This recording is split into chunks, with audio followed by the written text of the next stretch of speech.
I'm giving this Rovan the Toyota seal of approval. Hey guys, welcome back. It's been some time since I put out an updated video on my Rovan fifth scale gas buggy. This is the 30cc model. I only paid $400 for this, including free shipping on eBay. It was shipped within 2 days, no damage, and it is as you see here. So in this video, I'm going to do the first break-in tank. Hopefully this thing will start. I've watched a lot of really useful YouTube videos, especially from Gel. He has a lot of these fifth scale gas RCs, obviously way more expensive than this, but theoretically, this is still the same exact overall engine. It has the same type of break-in principles and requirements. So what I'm going to be doing is following the instructions included from King Motors and Rovan RC, and also kind of comparing it to the instructions given by YouTubers. And after looking at both of the videos and reading the instructions, it is basically the same. The recommendation is, of course, to do about 4 heat cycles. In the instructions here, let me read it for you guys verbatim. The process of engine break-in is alternatively heating and cooling the engine to allow all parts to properly seat themselves and allow 2-stroke oil from the incoming fuel to coat the interior of the wall. That makes sense. So what you're going to be doing during the break-in is you want all your engine parts, the piston, the sleeve, the rings, you want them to get seated correctly. So for this, you have to do about 4 heat treatments. What that means is you're going to be almost more or less running the car at idle for the first tank of fuel for about 15 minutes. Then you're going to let it cool down to normal temperature over about 10 to 15 minutes. Pretty similar to nitro break-in process. And as you keep going with tank 3, 4, maybe you'll apply about 1/4 throttle each time. That's what I'm going to be doing outside in a little bit.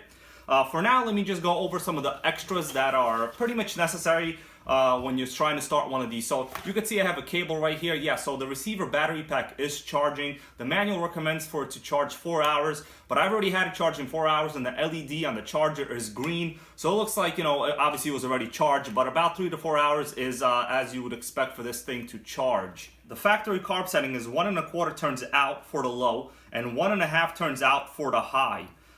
Pretty normal, that is identical to the HPI Baja. Of course, when you're breaking it in, some people recommend that you do about 1/4 or 1/2 turn richer, so that would be a little bit more out. That is basically what I have it set to right now, so it's a little bit richer than factory setting. And when you start it, you'll be able to monitor how the exhaust looks like, whether it needs the idle to be a little bit higher or lower. That's one of those things that you're going to have to kind of adjust as this thing is started. In terms of fuel, I have some 93 octane here. This is regular pump gasoline that I got from Mobil.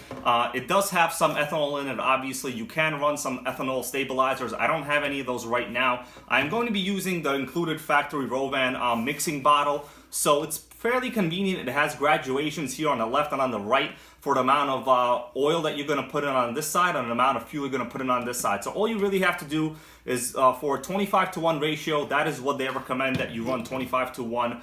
Fill up to the top right here on the 25-to-1 and fill up to the top right here on the graduation for the 25-to-1. You could do half of it.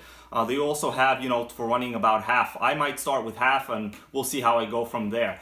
A lot of people recommend running 28-to-1 or 24-to-1 for the break-in. I'm just going to stick to 25-to-1 because it's just easier for me right now, and you really can't go wrong. That is what's recommended for almost all the HPIs and these Rovan buggies. It says that in the manual, so we're going to stick to 25-to-1 for now, and then we'll change it up from there after the engine is broken in.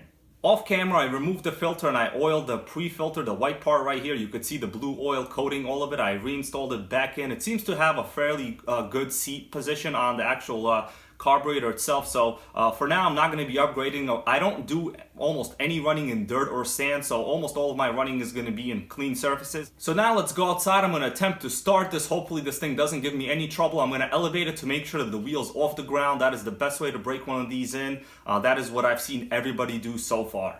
Okay, now let's put in some fuel. I'm just going to add enough for this top line right here. Okay, we're at the first graduation right here, so this gasoline is full. Let's add the oil, shake it up. All I need to do is put it in right here to the top. That's a 25-to-1 part ratio mix. Okay, this is what it looks like. So you have obviously on the right here all your oil and you have your fuel. When I tip this over, it will just simply mix. Make sure everything is tight. Okay, the oil has now mixed with the fuel. Mix it around a little bit.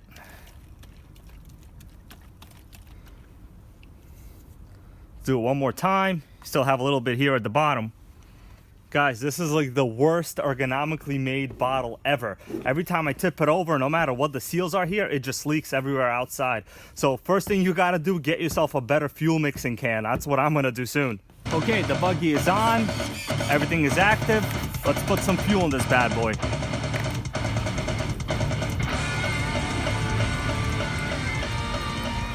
Okay, I put in basically one graduation here, and I have about half a tank, maybe a little bit more than one graduation.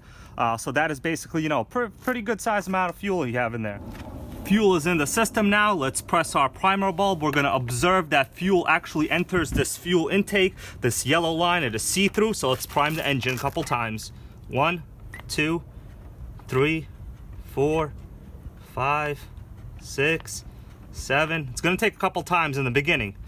There we go. I could see fuel right here. There's a couple bubbles. Let's press it a few more times. 1, you could see that right here. It's moving along. Important to note that this does not actually put fuel into the engine. This just builds fuel line pressure. Okay, I'm now going to use the pull starter. Now I'm going to kind of pull it up a few times to make sure that the engine is physically primed, and then I'm going to give it a good yank, not more than about 20 inches, guys.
Yeah, right. Well, this is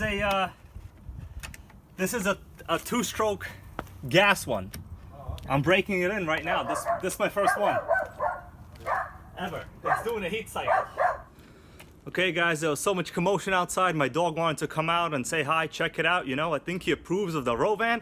It started up pretty okay after I did flood it. Of course, I'm a noob, so I flooded the engine. All I had to do was remove the spark plug on top here, put a little rag over it, you know, kind of pulled the cord a little bit and started right up. Otherwise, it ran really great. You saw how rich it was. I was doing a little bit of an adjustment kind of while it was idling with a low-speed needle valve. So yeah, basically like an hour turn, or, you know, like let's say a really small amount of an increment will raise and lower your idle speed pretty well. Right now it's cooling down. I'm going to give it another 10 minutes.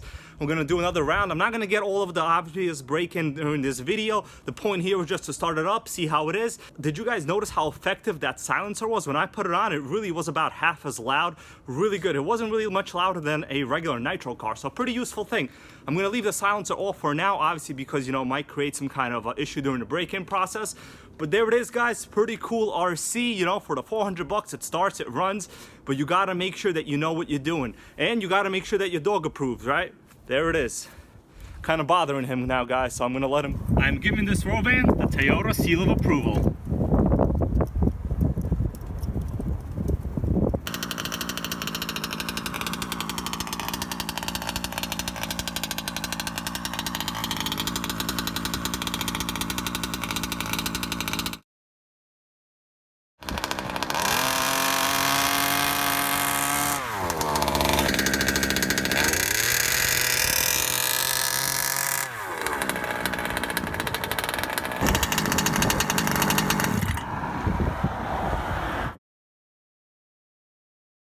Here are the carb needles themselves. You could see on the block on top here, it says H for the high. That is your high speed needle valve. That is this left one. On the right, you have your low speed needle valve. Very convenient. The bottom, you have your idle set screw. That will adjust as we keep going. You could tell that I didn't really even put any fuel in it so far at all. Obviously, it's brand new. I still have this factory kind of protective cover right here. We're gonna take this off.